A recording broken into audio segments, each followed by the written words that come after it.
me tell you a story. For those of you who have been here from the beginning, I started this channel while I was deep in a Rutger Hauer hyperfixation. I even joked at one point about calling the channel the Rutger Hauer Power Hour. I still won't be doing that. One of my favorite Rutger Hauer films that was new to me during this spiral was A Breed Apart. Rutger Hauer. Hauer's Booth. Hey, boy, are we good. Kathleen Turner. A Breed Apart. I have thought about making a video about that movie for a long time, but I never have really known how to approach it. Suffice it to say, the movie's a mess.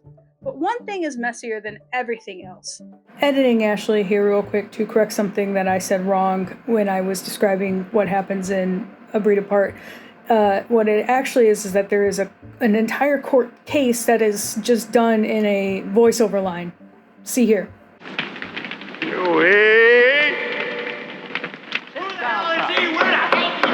This court will determine who should be punished and who should not.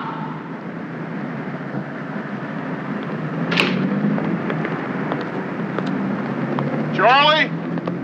What do you want, Sheriff? I've got a warrant for your arrest, Charlie. For what? I'm sorry, Charlie. It's manslaughter. Don't say anything, Charlie. How much this gonna cost me? Charlie, take it easy. I was just so confused. Like, why didn't they show the scene? Doesn't make sense to me. And so I was like, did they not film it? And keep in mind, this is a movie where Donald Pleasance, an egg obsessive... Let me explain something to you. I am a collector. A collector is a person seized by an obsession, be it paintings, rare books, postage stamps, or these. Hires Powers Booth to poach an egg. Literally. I want it. I must have it. I shall have it.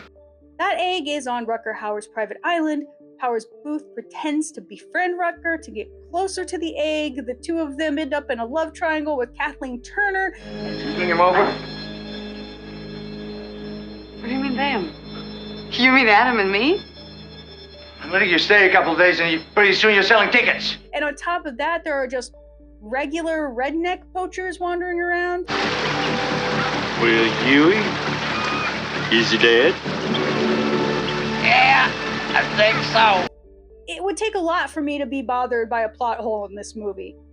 But this one was big enough that I had to look it up. Wiki led me to IMDb, specifically the trivia section. And there I found what I thought was the greatest piece of trivia I had ever seen. Quote, after principal filming in North Carolina was finished, the film reels were sent back by plane to Los Angeles, California.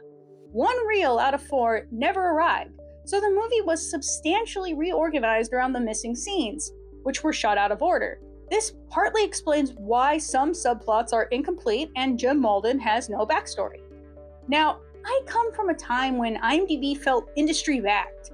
I have a kind of naive wonder that allows me to trust IMDb implicitly. So I took this as fact. Later, I discovered there was a remastered version of A Breed Apart with director commentary. I bought it immediately because I needed to hear Philippe Mora talk about this. He never mentioned it. And in fact, if this random comment is to be believed, Mora says the story is complete nonsense. It felt like someone telling me Santa wasn't real. My childlike wonder shattered, and I realized something important. I can't always trust IMDb. So that brings me to this new little feature we're going to be doing here, IMDb Trivia.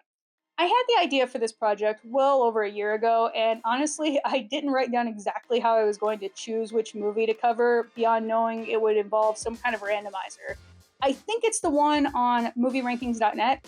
Note to self and to all of you, the next movie we'll be watching is Fried Green Tomatoes. The concept is pretty simple.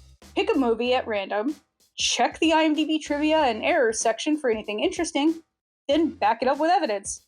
Our first film is Beast. Wow. Of all the movies it could have been, Beast. Let's get started.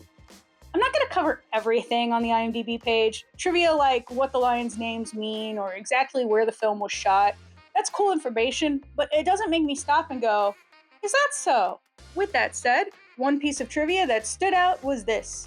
On why he did the movie, Idris Elba said, I come from an era where these sort of films were the norm. High anxiety, run, chase, look out, look behind you. Screamed a lot of nostalgia for me, you know, the genre, the sort of thrill, the sort of, you know, intense, sort of take the audience out of their comfort zone and put them somewhere else. You know, that whole ingredient palette. This was an opportunity for me to make a film like that. I was really intrigued by the family dynamic. Okay, yeah, we've seen films where it's the antagonist is a beast or an animal or whatever, and we're seeing, you know, being chased. But this has a dynamic which merges both this family dynamic, which you're definitely invested in, alongside the thriller aspects of this animal. The daughters, the nature of grief. I just love the script. I love Balthazar, the director. I wanted to work with him. I really wanted to work with Bolt. I actually took the film to Bolt and said, hey, I want you to make this. Would you please play? And he was like, yeah, I'd love to. He's made some really incredible survival movies, and I just wanted to get his take on what this might be like. He's done survival films in the past, and they've all been thrilling to watch. They're just, you know, you really get a sense of the reality of what we're going through. While I had seen Beast before, I wasn't familiar with director Balthazar Komaker's body of work. Looking into his filmography, I ended up adding several films and even some TV shows to my watch list. I discovered that Balthazar Komaker is the man who first directed the majesty that is Lazytown.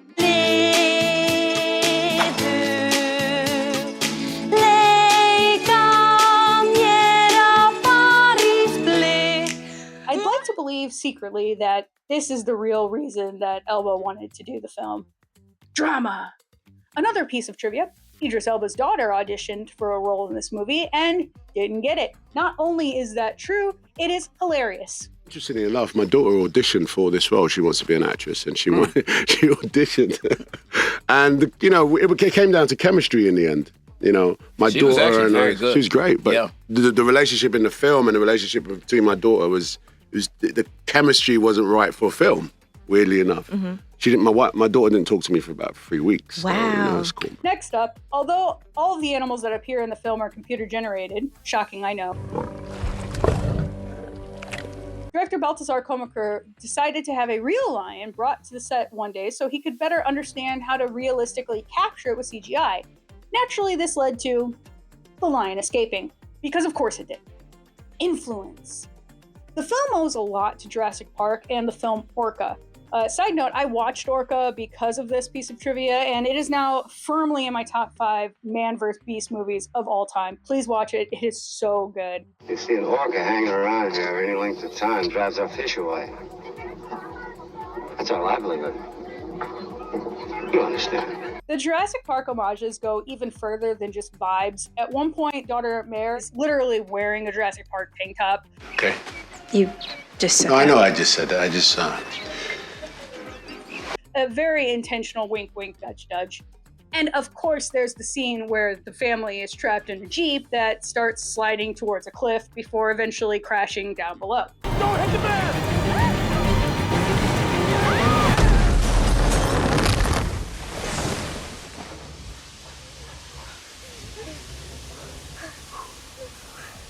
For Idris Elba, realism was really important here.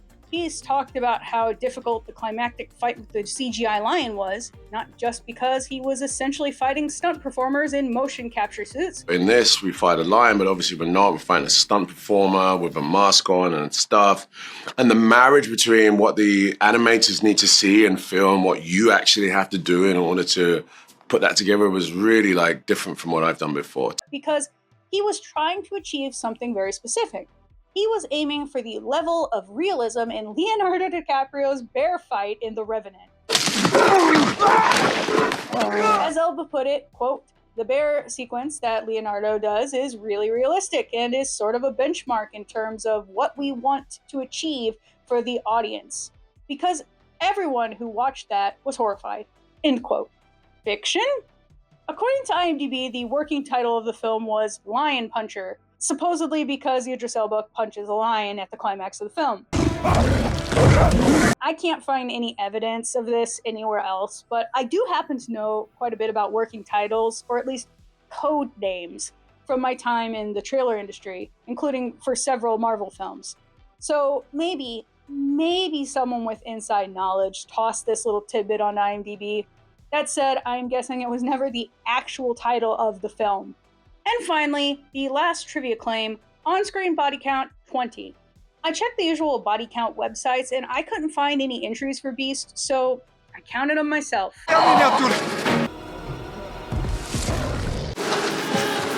Jesus Christ, some of them are my friends.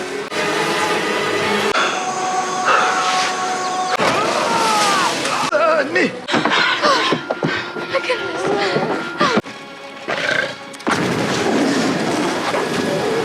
I got 15. Do you feel like you've learned enough? Yes? Too bad. For fun, I also decided to check out the factual error section for the movie, and it was wonderfully dubious of Beast. You've probably heard about red-tailed hawk calls being used in movies instead of bald eagle calls, because the hawk just sounds more epic. But did you know that lions don't prustin? You don't know what a prustin is? Psh. Neither did I. Prustin is a sound unique to tigers and leopards, or jaguars, among the big cats. On top of that, it's a non-aggressive sound specifically used to show affection or friendliness, like between a mother and her cubs. You say hi?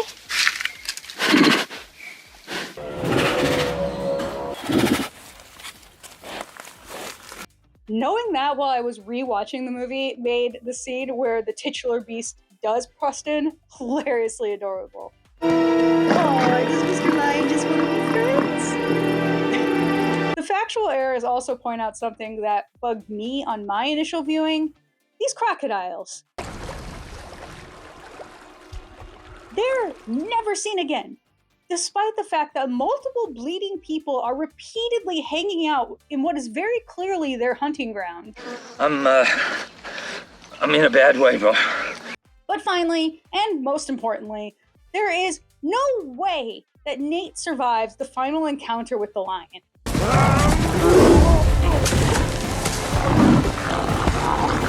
According to IMDb, a lion's bite force averages around 650 psi. Is that true? Well, according to this YouTuber, it's actually closer to 1,000 psi. But scientists have developed a statistical formula that can give us a ballpark figure. For both the tiger and the lion, it's 1,000 pounds. Ooh, that speed. Oh, he broke the thumb. Broke the thumb. Oh, back the turtle up a little bit. Oh my God. Idris, my dude, you may be fictionally sitting here in the hospital, somehow still looking attractive with what is now a minor chest wound, even though I definitely saw that line open you up earlier. But if Nate were a real person, those kids would be orphans. I hope you had fun. This was genuinely really entertaining for me. I love this kind of research. And if it's something you want more of, like I said, I accidentally randomized the next movie already. So if you want to find out all about fried green tomatoes, stay tuned to learn such fun facts as Aretha Franklin's voice was dubbed into the soundtrack for the gospel singer in the church scene. Neat! See ya.